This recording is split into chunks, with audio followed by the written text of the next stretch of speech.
सभी मसीही भाई बहनों को यीशु के नाम में शालोम, प्रेज द लॉर्ड, जय मसीह की। एक बार फिर से आप सभी का स्वागत है। हम अध्ययन कर रहे हैं रोमियो की पत्री, उसका 14वां अध्याय, और पिछली रिकॉर्डिंग में हमने उसके पहले वचन से लेके 12वें वचन तक का अध्ययन किया। तो वहां हमने देखा कि पौलुस हमें हमारी फिजिकल चीजों को करने नहीं करने से धार्मिकता से अलग कर रहे हैं। हमारी जो विश्वास की धार्मिकता है वो फिजिकल चीजों से करने और ना करने के द्वारा नहीं होती। यदि हम मीट खाएं तो भी हम कोई पाप नहीं कर रहे हैं, ना ही हम कोई बड़ा काम कर रहे हैं, या फिर हम शाकाहारी हैं तो भी हम कोई पाप नहीं कर रहे हैं, ना ही कोई परमेश्वर की निगाह में बेहतर काम कर रहे हैं। यदि हम किसी दिन को मान रहे हैं वो भी हम कोई बड़ा काम नहीं कर रहे हैं या परमेश्वर की दृष्टि में बहुत अच्छी चीज कर रहे हैं। और अगर हम किसी दिन को नहीं मान रहे हैं तो वो भी हम कोई ऐसा काम नहीं कर रहे हैं जो परमेश्वर की दृष्टि में ग्रहण योग्य नहीं है। अभी हमने बात की पिछली रिकॉर्डिंग में क्रिसमस मनाने के विषय में। तो जो कोई क्रिसमस मनाता है तो वो मनाए, क्योंकि वो परमेश्वर के लिए, प्रभु यीशु मसीह के लिए मना रहा है। और जो कोई नहीं मना रहा है तो उसको भी हम ये उसके ऊपर फोर्स ना करें कि भाई तुम मनाओ, क्योंकि वो भी तो परंपराओं को नहीं पालन कर रहा है प्रभु यीशु मसीह के आदेश अनुसार। यदि वो क्रिसमस इसलिए नहीं मना रहा है क्योंकि वो ये समझता है कि प्रभु यीशु मसीह ने उसे परंपराओं को पालन करने के लिए मना किया है, तो वो इसलिए परंपराओं का पालन नहीं कर रहा है। तो वो जो नहीं कर रहा है तो वो भी तो प्रभु यीशु मसीह के लिए ही नहीं कर रहा। उसकी आत्मिकता में तो कोई कमी नहीं है, उसके चरित्र में तो कोई कमी नहीं है, उसके विश्वास में तो कोई कमी नहीं है। वो पवित्र शास्त्र को फॉलो करता है, वो विश्वास में चल रहा है। तो फिर हम उसे कैसे दोष लगाएं कि भाई तुम ये चीज नहीं करते हो तो तुम विश्वास में प्रबल नहीं हो? क्यों? जो करता है वो भी प्रभु यीशु मसीह के लिए ही करता है, और जो नहीं कर रहा है वो भी प्रभु यीशु मसीह के लिए नहीं कर रहा है। और यहां पर हमने देखा पौलुस कहते हैं कोई तो एक दिन को एक दूसरे से बढ़कर मानता है, कोई सब दिनों को एक समान मानता है। तो यहां पर हम ये जो दिन है इसे आप क्या समझते हैं? ये दिन सबके दिन के विषय में बात की जा रही है, विश्राम दिन के विषय में बात की जा रही है। पुराने नियम में हम देखते हैं, हमें निर्गमन 20 में बताया गया, जो 10 आज्ञाएं हैं उसमें हमें बताया गया कि तू विश्राम दिन को पवित्र मान। और उसको मानने का जो तरीका है वो व्यवस्था में बताया गया कि हम उस दिन कोई काम ना करें, हमारे घर का कोई काम करने वाला नौकर हो, किसी भी प्रकार का पशु हो, वो भी काम ना करे, हमारे घर में आग भी ना जले। तो वहां पर यह आज्ञा दी गई कि हम इस दिन को पवित्र माना करें। लेकिन व्यवस्था में उसको कैसे पालन करना है शरीर के द्वारा वो बताया गया। तो जब प्रभु यीशु मसीह ने हमारे पापों के लिए अपना बलिदान दे दिया और हमें इन सारे शरीर के कामों से छुड़ा लिया, तो फिर हम क्या करें? हाँ, हम उस दिन को पवित्र माने, क्योंकि ये हमें 10 आज्ञाओं में हुक्म दिया गया है। और हम माने सप्ताह का 7वां दिन यानी शनिवार हम उसे पवित्र माने। इस बात को याद करें कि हाँ, परमेश्वर ने 6 दिन सृष्टि का निर्माण किया और 7वें दिन उसने जो है पूरे काम को कंप्लीट किया। इसके चिन्ह के तौर पे हम उसे पवित्र माने। लेकिन हम व्यवस्था के कार्यों को फॉलो नहीं करेंगे वहां पर, यानी कि हम काम ना करें या हमारे घर में आग ना जले, कि हम अगर इसको फॉलो ना करें तो उसे पथरवा करके मार दिया जाए। हम ये फॉलो नहीं करेंगे, लेकिन हम उसे पवित्र मानेंगे। लेकिन अगर कोई फॉलो करता है तो फिर वो प्रभु यीशु मसीह के बलिदान को व्यर्थ करता है। तो यदि कोई सप्ताह के दिन को पवित्र मान रहा है और सप्ताह के दिन वो आराधना कर रहा है, सप्ताह के दिन वो परमेश्वर के लिए संगति कर रहा है, तो करे, क्योंकि वो भी तो परमेश्वर प्रभु यीशु मसीह के लिए कर रहा है।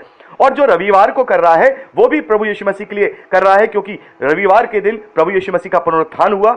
रविवार के दिन ही जो पवित्र आत्मा का बपतिस्मा है, जो उसके चेलों को पेंतकुस्त के दिन हुआ, वो भी रविवार के दिन हुआ। और जो चेले थे, प्रेरितों के कार्य में हमने पढ़ा था कि वो प्रत्येक रविवार सप्ताह के पहले दिन आपस में रोटी तोड़ने के लिए इकट्ठा होते थे। तो ये कोई इस बात की कोई प्रमाण नहीं है कि हम ये चीज कर रहे हैं तो हम धार्मिक हैं, या हम ये चीज नहीं कर रहे हैं तो हम धार्मिक हैं। अगर आप सबके दिन मनाना चाहते हैं, सबके दिन आराधना करना चाहते हैं, तो आप सबके दिन करिए, लेकिन व्यवस्था के कार्यों को आप फॉलो नहीं करेंगे। क्योंकि अगर आप करेंगे तो आप अपने आप में सोचिए कि आप प्रभु के बलिदान को व्यर्थ कर रहे हैं। यानी कि उस दिन काम ना करें, उस दिन घर में खाना नहीं बनाएं, उस दिन हम आग ना जलाएं, अपने पशु पक्षियों से काम ना कराएं। वो आपकी मर्जी है कि आप अगर प्रभु यीशु मसीह के लिए वो चीज मान रहे हैं तो मानिए, पवित्र मानिए उसको। तो यहां पर यही बात यहां पर पौलुस कह रहे हैं, कोई किसी दिन को बड़ा मानता है तो वो प्रभु के लिए मानता है, और यदि कोई सभी दिनों को एक सा मानता है तो वो भी प्रभु के लिए मानता है। तो इन चीजों में पढ़ के हम अपनी धार्मिकता को ना दिखाएं, ना ही उस पर बहस करें, बल्कि एक दूसरे को अपनी संगति में लेके उसको विश्वास में प्रबल करें। उनसे बहस करने के लिए नहीं, ना ही उनसे विवाद करने के लिए। तो जो लोग इस तरीके से पुराने नियम के विषय में, बहुत सारे लोग कहते हैं कि भाई 10वां अंश हमें देना चाहिए, भाई हम तो आपको सच बात बताएंगे, 10वां अंश हम पे लागू नहीं होता है।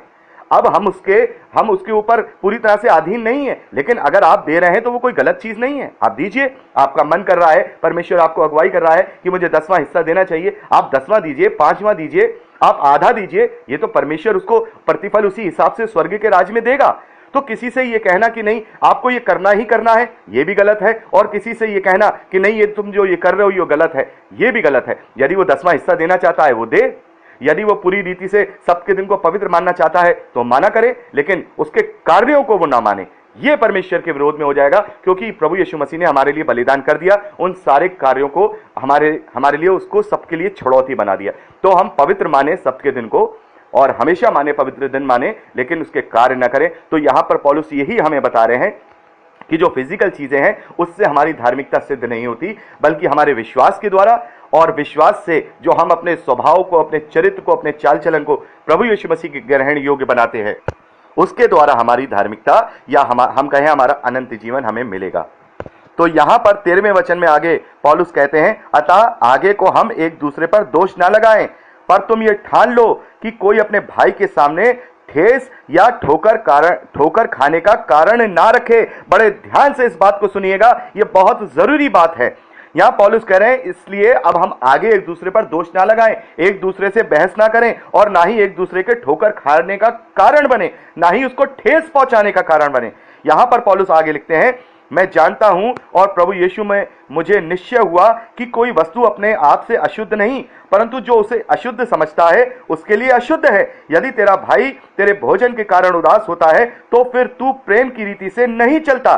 जिसके लिए मसीह मरा उसको तू अपने भोजन के द्वारा नष्ट ना कर। हालेलुया, कितनी बड़ी बात यहां पे पौलुस लिख रहे हैं। क्या हमारे जीवन में यह पाई जा रही है? क्या कोई चीज अपने आप में अशुद्ध है? नहीं, सारी चीजें शुद्ध हैं। लेकिन अगर कोई किसी चीज को अशुद्ध समझ रहा है तो वो उसका विवेक है, वो उसका विवेक है। उसको फिर तू ये मत बोल कि ये चीज तू अशुद्ध समझ रहा है, जबरदस्ती अपनी विचारधारा को उसके ऊपर मत थोप कि ये शुद्ध है। यदि वो किसी चीज से घृणा कर रहा है और उस चीज को नहीं खा रहा है, बहुत ही साधारण सा मैं आपको एग्जाम्पल दे रहा हूं, यदि कोई शाकाहारी व्यक्ति मसीहत में आता है तो वो मीट मच्छी नहीं खा रहा है, तो वो उसके लिए वो घृणित है, उसके लिए वो अशुद्ध है, तो होने दो, क्योंकि उसके लिए वो अशुद्ध ही रहे, क्योंकि वो उसे अशुद्ध समझता है। यदि उसे वो खाना चाहे तो उसको वो शुद्ध समझ के खाएगा, तो भी कोई फर्क नहीं पड़ेगा। आप समझिए मैं क्या कह रहा हूं। अगर कोई मुस्लिम भाई मसीही विश्वासी में आता है और वो पोर्क नहीं खाता है, तो उसके लिए वो घृणित है, तो उसके लिए वो घृणित बने रहने दो, क्योंकि उसे घृणित समझता है। जिस दिन वो उसे घृणित नहीं समझेगा, उसे शुद्ध समझेगा, तो वो उसका सेवन कर लेगा। लेकिन उसके करने से, नहीं करने से, खाने से, नहीं खाने से उसकी धार्मिकता सिद्ध नहीं हो रही है। प्रभु यहां पर पौलुस कह रहे हैं, मैं जानता हूं प्रभु यीशु मसीह में मुझे निश्चय हुआ है कि कोई वस्तु अपने आप में अशुद्ध नहीं, परंतु जो उसको अशुद्ध समझता है उसके लिए अशुद्ध है।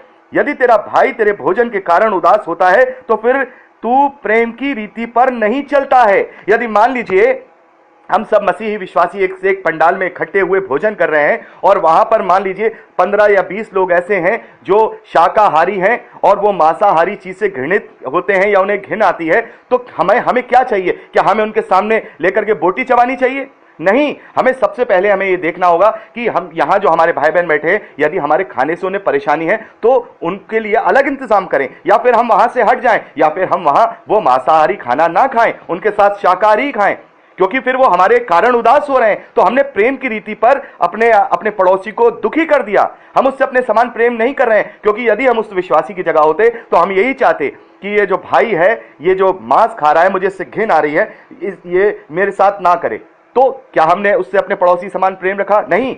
ये तो एक बहुत ही एक शिष्टाचार वाली बात है, चाहे मसीही विश्वासी हो या ना हो। फिर भी जब कभी हम भोजन करते हैं तो ये देख लेते हैं कोई भाई शाकाहारी व्यक्ति तो नहीं, ऐसे घिन तो नहीं आएगी, तो उसके साथ हम बैठ के नहीं करते हैं, उससे अलग हटके करते हैं, ताकि हमारा भोजन भी उसकी दृष्टि से अशुद्ध ना हो, उससे वो घृणित ना करे, उससे वो घिन ना करे। क्योंकि जिससे वो घिन कर रहा है, यदि हम वो खाएंगे तो फिर वो हमारे लिए भी घृणित हो जाएगा। और हमने अपने भाई को अपने उस प्रेम की रीति से उसके साथ न्याय नहीं किया। तो ये जरूरी है। यदि कोई मुस्लिम भाई है, मुस्लिम तो अब उसे नहीं कहेंगे अगर वो विश्वास में आ गया, यदि वो मुस्लिम बैकग्राउंड से है और वो विश्वास में आ गया और कहीं ऐसी जगह पे जाए जहां पर पोर्क है, उसके लिए वो घृणित चीज है, तो क्या मसीह विश्वासियों को नहीं चाहिए कि वो उस चीज से घृणा कर रहा है तो उससे वो दूर रहे, उसको वो दूर कर दे, वहां उसके ऊपर थोपे ना कि ये चीज वो करी जाए। क्योंकि खाना पीना स्वर्ग का राज्य नहीं है। यहां पे पौलुस आगे कह रहे हैं, यदि तेरा भाई तेरे भोजन के कारण उदास होता है तो फिर तू प्रेम की रीति से नहीं चल रहा है। जिसके लिए मसीह मरा उसको तू अपने भोजन के द्वारा नष्ट ना कर। उस जो अन्य जाति से शाकाहारी व्यक्ति आया है उसके लिए भी प्रभु यीशु मसीह मरा। जो मुस्लिम बैकग्राउंड से जो व्यक्ति आया है उसके लिए भी यीशु मसीह मरा, जो जैन धर्म से आया है, वो लोग जो कभी मच्छर भी नहीं मारते हैं, उस बैकग्राउंड से आया है, तो प्रभु यीशु मसीह उसके लिए भी मरा। तो हमें एक दूसरे की, सबको एक दूसरे की आदतों की, एक दूसरे की चीजों की हमें सम्मान करना है। कोई किसी चीज के लिए शुद्ध, किसी व्यक्ति के लिए कोई चीज या कोई खाना शुद्ध हो सकता है, पर किसी के लिए अशुद्ध भी हो सकता है। अशुद्ध का मतलब यह है यदि हमें किसी चीज से घृणा आ रही है तो वो हमारे लिए अशुद्ध है। अब देखिए, मैं आपको एक एग्जाम्पल दे रहा हूं। एक हम देखते हैं ब्रेल गिल के बारे में देखते हैं, जो मैन वर्सेस वाइल्ड एक प्रोग्राम आता है, उसके लिए विषय में हम देखते हैं कि वो क्या खाता है। वो सारी जो कीड़े मकोड़े हैं, सारी कच्ची चबा के वो खा जाता है। क्या आप वो खा सकते हैं? क्या मैं वो खा सकता हूं? नहीं। उसके लिए वो घृणित नहीं है, इसलिए उसके लिए शुद्ध है, लेकिन वो मेरे लिए घृणित है। लेकिन अगर मेरे अंदर से वो घृणा निकल जाएगी तो फिर मैं उसे खा सकता हूं, क्योंकि फिर वो मेरे लिए शुद्ध हो जाएगा। तो ये अपनी अपनी ये अपनी चुनने की चीज है कि हम किस चीज से घृणा कर रहे हैं, किस चीज से घृणा नहीं कर रहे हैं। बहुत सारे देशों में हम देखते हैं, मंगोलिया में जो चूहा होता है उसको वो खाया करते हैं। तो क्या जो लोग नहीं, जो मीट खाने वाले हैं, वो भी चूहा नहीं खा सकते हैं? क्योंकि उन्हें उससे घृणा आएगी, लेकिन उन्हें नहीं आती है। तो ये हमें समझना होगा। हमें इन सारी चीजों के लिए उस सृष्टि को जिसके लिए प्रभु यीशु मसीह जो बलिदान हुआ, वो भाई जिसके लिए प्रभु यीशु मसीह बलिदान हुआ, हम उसको उस भोजन के कारण, केवल भोजन के कारण उसे नष्ट ना करें। यहां पौलुस कह रहे हैं, अतः तुम्हारे लिए भला है कि उसकी निंदा ना होने पाए। तुम उसकी निंदा ना करो, बल्कि उसके उस चीज का सम्मान करते हुए उसके लिए अलग इंतजाम करो, या हो सके तो उसके साथ अगर बैठ के खाना ही पड़ रहा है तो तुम मांसाहारी त्याग दो उस वक्त, और उस वक्त उसके साथ शाकाहारी भोजन करो, ताकि तुम्हारा भाई तुम्हारे प्रेम की रीति से तुम्हारे साथ मिला रहे। क्योंकि यहां पर पौलुस कहते हैं, परमेश्वर का राज्य खाना पीना नहीं, परंतु धर्म और मेल मिलाप और वह आनंद है जो पवित्र आत्मा से होता है। यानी कि जो पवित्र आत्मा से जो आनंद हमें प्राप्त होता है, एक दूसरे की संगति के साथ, एक दूसरे के साथ रोटी तोड़ने के साथ, वो हमारे लिए क्या है? वो आनंद है, वो मेल मिलाप है, और वो ही धर्म है। क्योंकि परमेश्वर का राज्य खाना पीना नहीं है। ये सारी चीजें तो पेट में जाती हैं और सुबह निकल जाती हैं। जो मन में जाता है वही बुराई को लेकर के आता है, और जो मन में जाता है वही अच्छाई को लेकर के आता है। पौलुस कहते हैं, जो कोई इस रीति से मसीह की सेवा करता है वह परमेश्वर को भाता है और मनुष्यों में ग्रहण योग्य ठहरता है। इसलिए हम उन बातों में लगे रहें जिनसे मेल मिलाप और एक दूसरे का सुधार हो। भोजन के लिए परमेश्वर का काम ना बिगाड़, केवल भोजन के लिए। सब कुछ तो शुद्ध है, परंतु उस मनुष्य के लिए बुरा है, उसको उसके भोजन से ठोकर लगती है। भला तो यह है कि तू ना मांस खाए और ना दाख रस पिए और ना कुछ ऐसा करे जिससे तेरा भाई ठोकर खाए। तेरा जो विश्वास हो उसे परमेश्वर के सामने अपने ही मन में रख। धन्य है वे जो उस बात में जो उसे वे ठीक समझता है और अपने आप को दोषी नहीं ठहराता, परंतु जो संदेह करके खाता है वह दंड के योग्य ठहर चुका, क्योंकि ये वह विश्वास से ही नहीं खाता, और जो कुछ विश्वास से नहीं वह पाप है। तो यहां पर हम देखते हैं कि जिससे अगर किसी चीज से कोई घृणा हो रही है तो वो उसका विश्वास है कि ये घृणित है, और अगर किसी चीज से घृणा नहीं हो रही है उसे वो खा सकता है, तो ये उसका विश्वास है कि ये शुद्ध है। तो यहां पर पौलुस बहुत ही अच्छी तरह से समझा रहे हैं कि खाने पीने की वजह से परमेश्वर के काम को मत बिगाड़ो। सब कुछ शुद्ध है, लेकिन उस मनुष्य के लिए जो उसके लिए अशुद्ध है, तो वो उसके लिए वो चीज बुरी है, उसको उसके भोजन से ठोकर लगती है। तो यहां पर पौलुस क्या कहते हैं? भला तो यह है कि तू ना मांस खाए और ना दाख रस पिए और ना कुछ ऐसा करे जिससे तेरा भाई ठोकर खाए। तो यहां पर हम देखते हैं, यदि हम ऐसी कम्युनिटी में हैं, ऐसी जगह पे हैं, ऐसी संगति पे हैं जहां पर मांस खाने की वजह से वहां पर लोगों को घृणा आ सकती है, तो वहां पर वो चीज अपने मन में रखे और उन्हीं की तरह उन्हीं के साथ संगति करे। मांसाहारी हो तो मांसाहारियों की तरह संगति करे, और यदि वो मांसाहारी है तो, यदि वो वहां पे शाकाहारी है तो अपने आप को वहां पर ये ना कहे कि नहीं मैं मांस खाने वाला हूं, मेरे लिए मांस लेके आओ। नहीं, वहां पर उनके साथ वो मांस ना खाए, बल्कि उनके साथ शाकाहारी बना रहे, और अपनी इस इच्छा को अपने मन में रखे, और ऐसी संगति में जाकर के उस चीज का वो सेवन कर सकता है जहां पर हारा या मांसाहार होता है। यहां पे लिखा है कि दाख रस के विषय में भी लिखा है। तो जिस कम्युनिटी के अंदर दाख रस पीना अगर गलत माना जा रहा है तो वहां दाख रस भी मत पी। अगर किसी संगति में, किसी के विश्वास में वो चीज गलत मानी जा रही तो उस चीज को मत कर, क्योंकि ये सारी चीजें फिर पाप की श्रेणी में आ जाएंगी। और यहां पर पौलुस कहते हैं, और कुछ ऐसा करे जिससे तेरा भाई ठोकर खाए, ना और कुछ ऐसा करे जिससे तेरा भाई ठोकर खाए। तो हमें उसके सामने ऐसा भी कोई और कार्य भी नहीं करना है जिससे हमारा भाई ठोकर खाए। उसकी हंसी नहीं उड़ानी, हम उसे तुच्छ नहीं मानना। उसके विश्वास को हमें देखना है कि यदि आत्मिक है तो ठीक है, यदि फिजिकल है और वो फिजिकल रूप से किसी चीज को करना चाहता है या नहीं करना चाहता, ये खाना चाहता है नहीं खाना चाहता है, तो उसके लिए हम उस पर दोष ना लगाएं, ना ही उसे तुच्छ करें, बल्कि उसे अपनी संगति में ले लें। उससे विवाद करने के लिए नहीं, बल्कि उसकी शंकाओं को दूर करने के लिए। तो यहां पर पौलुस ने बहुत ही अच्छी तरह से इस बात को समझाया है और हम इससे बहुत सारी, इस 14वें अध्याय से बहुत सारी चीजें ऐसी सीख सकते हैं जिससे हम अपने आप को इन जो शारीरिक चीजों से धार्मिक समझने लगते हैं उनसे ऊपर हटके हम अपने आप को विश्वास की धार्मिकता में कन्वर्ट कर सकते हैं। तो हमें केवल उन्हीं लोगों को समझाना है, उन्हीं लोगों को वचन का जो ज्ञान है वो पहुंचाना है जो वचन को गलत तरीके से लेकर अपने जीवन में आते हैं, जैसे मूर्ति पूजा कर रहे हैं या फिर हम कहें किसी और को परमेश्वर के साथ शामिल कर रहे हैं। बहुत सारे ऐसे मसीह विश्वासी जो अन्य जातियों से आए हैं वो आज भी क्या कर रहे हैं, परमेश्वर को भी मानते हैं, प्रभु यीशु मसीह को भी मानते हैं, लेकिन उनके यहां मूर्तियां भी पाई जा रही, अन्य देवताओं की मूर्तियां पाई जा रही। तो ऐसे लोग फिर आत्मिक रीति से वो गलत कर रहे हैं। फिर हम ये नहीं कहेंगे कि उनका ये विश्वास नहीं, शरीर के कार्य अलग हैं लेकिन आत्मा के कार्य अलग हैं। खाना पीना अलग चीज हो गई, लेकिन ये विश्वास अलग तरीके का विश्वास करके परमेश्वर के साथ किसी को शामिल करना, यह अलग बात हो गई। और हमारे मसीही विश्वासियों में भी एक ऐसा कल्ट है जो मूर्ति पूजा करता है, माता मरियम को मानता है। तो हमें हमेशा उन्हें समझाना चाहिए, वचन से बताना चाहिए कि नहीं, आप यहां आत्मिकता में गलत है। उनके जो कार्य हैं, बहुत अच्छे कार्य देखता हूं मैं उन कलीसिया के अंदर, उनके अंदर बड़ा प्रेम है, बड़ा दया है, वो लोगों की बहुत सेवा करते हैं, लेकिन क्या कर रहे हैं, अपने इन चीजों के कारण वो परमेश्वर के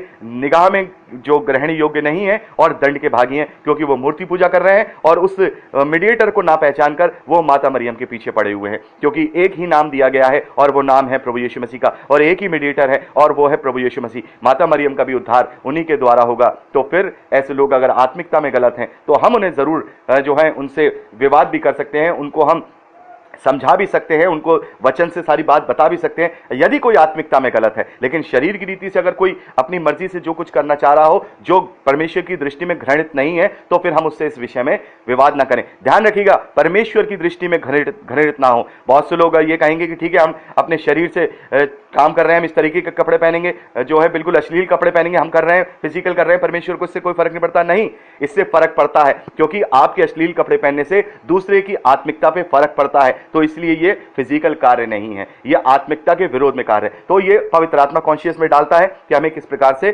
कैसे कैसे कार्य करने चाहिए। ये भी 17 मिनट की रिकॉर्डिंग हो गई है। बहरहाल यहां हमने 14वां अध्याय कंप्लीट कर लिया। 15वें अध्याय के लिए अगली रिकॉर्डिंग में बात करेंगे। प्रभु आपको बहुत की आशीष दे। Praise the Lord.